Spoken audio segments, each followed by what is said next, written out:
Hello guys, it's October, and today we're going to be discussing how strong Hagoromo actually is in both his alive state and his spiritual chakra form. First, if you are new here or reoccurring, please like the video and subscribe as it helps the channel a lot. Now let's get started. Oftentimes when we talk about Hagoromo, they tend to deify him and tend to overestimate how strong Hagoromo actually was. A common misconception with Hagoromo is that he was as strong or even stronger than Kaguya at the time that she was sealed away. However, the thing that people often tend to ignore is that when Hagoromo defeated and sealed Kaguya, he had help from his brother Hamura, who was also 6 paths in level and strength, being a direct descendant from Kaguya, just like Hagoromo. Now, this doesn't mean that Hamura is stronger than Hagoromo or that Hagoromo is much weaker than Kaguya.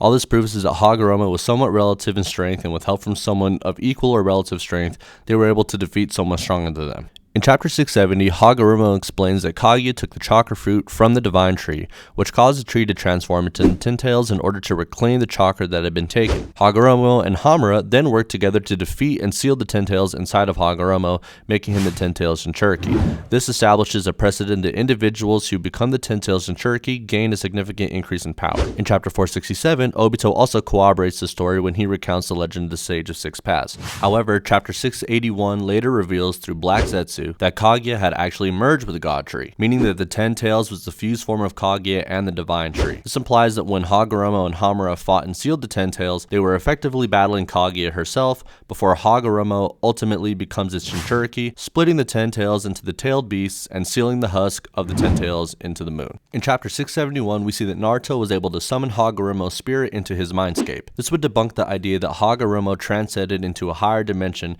as some people claim, but rather that he was able to transcend death and his spirit is summoned by the presence of both Indra and Ashura's chakra being together. This would also debunk that Hagoromo can appear whenever he wants and would explain why he was only able to share chakra with Naruto and Sasuke instead of joining the battle, similar to Minato sharing chakra with Naruto during his fight against Pain. In the same chapter, Hagoromo goes on to talk about Madara's constant search for more power. He says that Madara has become like Kaguya in his attempts to become more powerful, and that his current state, one-eyed, horned, 10 tails, incomplete Madara, is close to Hagoromo in strength and plans to get even stronger. We know that Hagoromo was talking about strength here because of the use of chakra to amplify one's strength in Madara's instance, as he brings up the notion that his vision for the use of chakra did not include people using it to improve their strength. This statement from Hagoromo would mean that the current version of Madara that Naruto and Sasuke were facing was at least relative to Hagoromo. This version of Madara, having only one eye and no Rinne Sharingan, only means that once Madara has completed his transformation fully, he is at least as strong, if not stronger, than Hagoromo at his peak.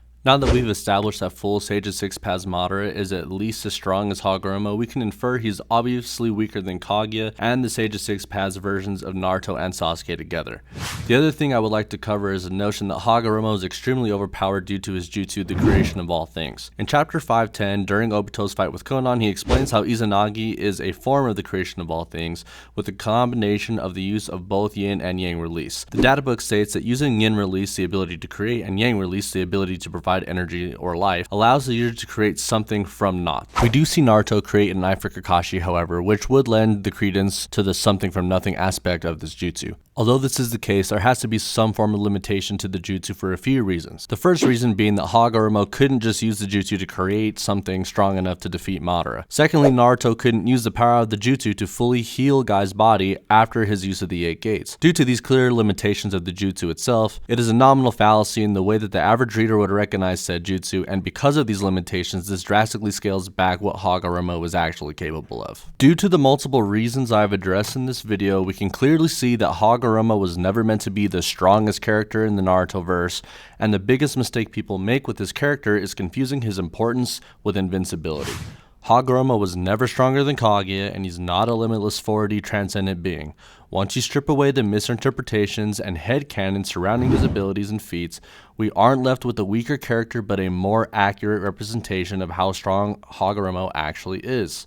With that being said, if you liked the video, make sure to like and subscribe, and if you have any disagreements, make sure to leave them in the comments below. See you next time.